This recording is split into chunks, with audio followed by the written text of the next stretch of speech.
Hoi hoi! It's louisity again, and for this video, I'm gonna be doing a reading vlog of Defy Me by Tahereh Mafi. Hoorah! So, it's been a while since I read Restore Me, and y'all know if you've been watching my videos, I really love that book, so I'm excited to read this one, and I'm looking forward to go through the world and wonder what's going to be happening to Juliet. And will I change my mind about Warner though? So hopefully I like this book, and let us begin reading this one.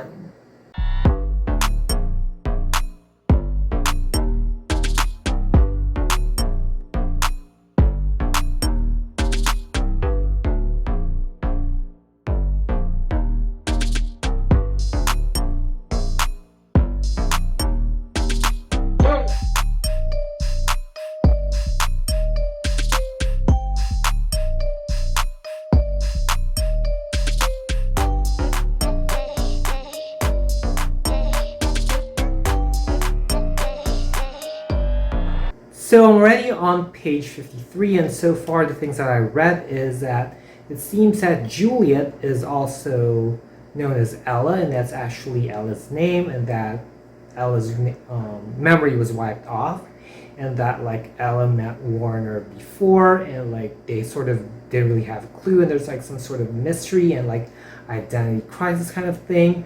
And so far I'd have to say that this is really different. There's like, you know, sort of flashbacks like in between, and Kenji's characterization is really different. Like, we all know that Kenji is more of like the happy-go-lucky kind of guy, but here you can feel like he has this intense, like ferocious side, which is kind of a good thing.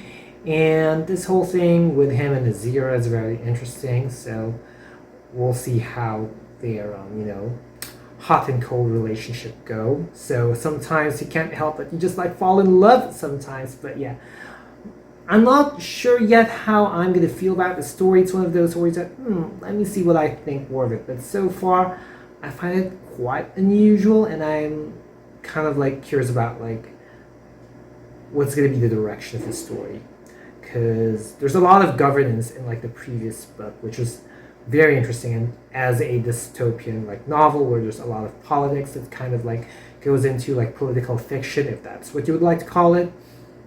So far I have yet to discover it. Hopefully throughout the story I will. So I'll catch you folks later. Whoa! I'm honestly not sure about like the mixture of like the romance here, the whole Kenji and Azira thing going on. And I'd have to say that there are like some flashbacks, like when Warner and Juliet or Ella are like in the foster care and all that stuff, kind of like the things that happened like way before. And it's very interesting how they talked about like how they were being brainwashed or something, like everything is like orchestrated, like Anderson, Paris, whoever you are, you're such a wicked character. And like a lot of the wickedness of the characters here were like, you know, illustrated well. So I'd have to say that, you know, Tahereh and Mafi did a good job when it comes to that. And there's a lot of like political stuff in between, but it's not as strong so far compared to how Restore Me did it. But it was still pretty good. I'm not sure how I would feel about this book yet. You know, of course, obviously I gotta finish the book to know how I truly feel. I get that. And at the same time, Evie's characterization is like wicked, and like how it was clearly like demonstrated in the book that how wicked Evie is. And I like the fact that it does talk about, you know, I think about foster care and how kids would be taken to foster parents, and how it should show like a lesson how people should just be better and be better human beings, be kinder. If you can't take care of kids, then just don't. And like, but the thing about this is that they have like another goal, which is like to use these kids for something in the future, like how they're being used as experiments, which is like a wicked thing. Maybe you can connect it with other things in life. Maybe that's what the book tries to illustrate, but it's up to you how to interpret it, you know? So yeah, so there's a lot of things that are happening. There's a lot of revelations from Delilah. I think that's his name. Yeah, I'm kind of bad with names, y'all know that. But yeah, like I guess like I find the intensity of like the whole reestablishment and like the things that were happening there in Anderson's goals and how like they were orchestrating the fate of not only Ella and Warner but also like Adam as well and James. Yeah, I believe James, not Jason. Anyway, yeah. And then there's this like you know those scenes where they were about to reveal something, but suddenly something like halts it. Like Delilah was like shot. So by Anderson, yeah. But so far the characterizations are really vividly done, which is a good thing for me as a reader. You know how wicked these people are, like especially the villains, I should say. Good job so far, but I'll see how it will all mesh because in terms of like the sequencing, it's not that linear. So if that is something that would like caught you off guard, well, that's something you need to like bear in mind whenever you're going to be reading this book. So catch folks later. Well, by the way, correction on the name, it's Delulu. I think that's the way you pronounce it. It does sound like Delulu. So I'm not really liking the sequencing of the story so far. I felt like the narrative is like convoluted and it's not exactly what I was expecting going into this book. I felt like because I guess maybe the timeline or the way that the story is being told in terms of sequencing, because it's not linear, you get to see like different scenes probably from their memories and all that stuff. I think like what Tahereh Mafi is trying to do is they want us to get into the minds of the characters, which is not what I signed up for, especially when it comes to like dystopian novels, especially knowing that I really like Restore Me, and I really enjoyed like the intensity of the events there, the plot or the pacing of how the action or the actions of the characters basically were going compared to this one that seemed more character driven. It's kind of like we get to see like what were they thinking, what were they feeling throughout the things that they're experiencing, which I kind of got that out of it, like with with Ella or Juliet, how nasty her mother is, and just a correction from the previous clip, yes, Evie is Ella's or Juliet's biological mother. So we get to see like how Ella's being used as an experiment, which is kind of like the whole point of the book, but like or like rather I should say the whole point of the story. But like that was like it. I felt like it was too wordy. Like I felt like there were so many things that were being talked about, like I didn't feel like it was something that I signed up for, which could be great if you're like character driven kind of like person, if you love stories that really explores in the mind of a person. But I don't look for that when it comes to dystopian novels, and it kind of goes back again to the things that I didn't like about Shatter Me so far. So, and then it's kind of like with Warner's complicated relationship with his dad, he just kind of like enumerated pretty much like his relationship with his dad and like how Warner is thinking about his mother and like how his dad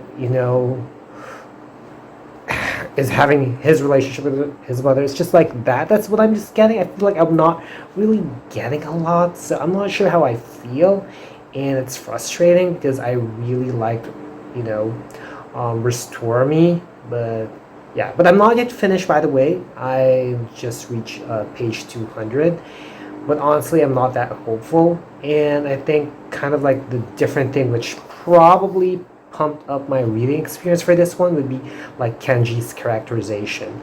Like we see a different Kenji here, so I think that was a cool thing. But there were some scenes that were more like smut rather than like a dystopian novel. I'm just like, am I going back in? Are we going back to the Shatter Me days again? We'll see. Okay, so I'll catch folks later. Whoa. So I am joining right now Pam Shenanigans Reading Sprint, so I'm going to link down her channel below. And I'd have to say that I'm already like in the 300 something mark of this book, and there's this sort of metaphorical kind of part wherein they were talking about how they were making Emmeline more compliant, but slowly she's deteriorating. It's kind of like, whenever you control a person, instead of them getting better or being more formed, if that's like a way to phrase it, it's like they're actually more like crumbling or destroying inside, or in Emmeline's case, kind of like outside. So yeah, and honestly, the scenes are becoming a little bit more intense, but I feel like it's still circulating to like the love story between Warner or Aaron and Juliet or Ella. It kind of like goes like that, but I do see a lot of like the scientific kind of parts, which to me boosted the narrative. But I felt like this is becoming more of like a love story with some scientific, not so beautiful kind of elements, or some like it's like a wrecked world, but there's like a love story that goes with it, which I'm not so sure if that was like cool. I feel like that was becoming like the focal point as opposed to really cracking down, Anderson, who is like nearly immortal, and but I felt like I was like wanting more of that part, because like in Restore Me, I felt like I got a lot of the governance part, like the politics were like really intense, but here it was kind of going back to Shatter Me, but this time around it's like Warner was sort of able to redeem himself. Like, this, like, the succeeding books is gonna make you like either like Warner or probably feel indifferent. I'm kind of like in the latter. I feel indifferent about Warner. Like, maybe I'm not mad, but I don't really care about Warner. So yeah. So hopefully I get to finish this soon, and I'll catch folks later. Whoa. I only have a couple of books in my fate chart, so let's see which one I'll be getting. Hopefully I get a good book. Hopefully it's a book that I've been looking forward to read, because it's been a while since I read like a series. I believe the last two books here are part of a series, so I'm going to be advancing for a series. So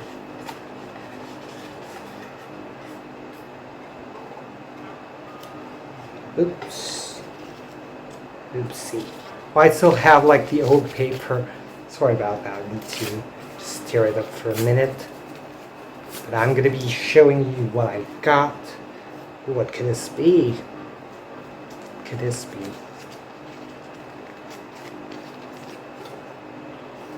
Oh, okay. So I'm going to be reading this one. Arushan, the Tree of Wishes. Well, I guess another reading vlog is going to come up. So we achieved reading 5 books in June 2023, which means I'm already finished reading Defy Me by Tahereh Mafi, and I have to say that towards the latter part, so they were like placed in some sort of a safe haven, which is wonderful for, all the characters that were involved, or at least most of the characters. Now, I'd have to say that the last scenes were more, like I said again, smutty or spicy. And also, that ending about like having a birthday, I think that was beautifully done. It was like one of those things wherein it's something simple for a lot of people, or something that people take for granted, but for our character Warner, it is already like astronomical, just because he doesn't like celebrate his birthday. He never did. And so honestly, overall, I'm conflicted. Like, there were scenes that were really like good, or were, well executed. And I have to say that it is still quite convoluted, but like there were scenes that I was still able to absorb what the narrative is. Now I'm kind of conflicted, because I feel like it's a decent story for the most part. At the beginning, it was kind of like rocky and shaky, but there were scenes there that would like, get you on the ride, or get you along with the ride, like especially the Kenji and the zero scenes, they were really wonderfully done. And of course, like the love story scene between Ella and Aaron, or Warner, or Juliet and Warner, and Ella and Aaron. So it's kind of like their scenes were done well. But because this book has been heavily or this series entirely was heavily marketed as dystopian, some people even said that this must be fantasy. But as far as I know, based on my research, this is dystopian, and especially it was written at the time wherein dystopian novels were also becoming a thing, like dystopian novels like Hunger Games and then Divergent. I haven't read the Divergent series, so I can't really attest to that. But there's a lot of there's a little bit of governance involved with the reestablishment force, kind of being the other government and all that stuff, and how it dealt about how manipulating human beings, kind of that stuff. It's kind of like being in a distorted world. There's a lot of manipulation involved, or there's ulterior motives that are just wicked, so that's why it does pass dystopian in a way, I would say. But I felt like it lacked that intrigue at that aspect. It's the story is decent, but is it decent enough for it as a dystopian novel? So feel free to comment down below your thoughts about that. And I'd have to say that I'm gonna be giving this book 3.25 out of 5 stars, because I think it had a little bit of spark. So yeah, I'm gonna be giving this 3.25 out of 5 stars. I didn't do a lot of B-rolls just because I wanted to focus on reading the book, and I think that Defy Me was kind of a quick, read, at least for me personally. And I hope you folks like this reading vlog. And if you've made it this far, leave a play button emoji. And if you really did like this vlog, be sure to give it a thumbs up. Also, click that subscribe button and hit that little bell icon somewhere down there to keep yourselves posted about my videos. And also put down links and handles on my social media accounts, so feel free to check me out and follow me there as well. As always, thank you so much for watching. Always be thankful and unleash the reader in you. Bye, y'all. Mwah.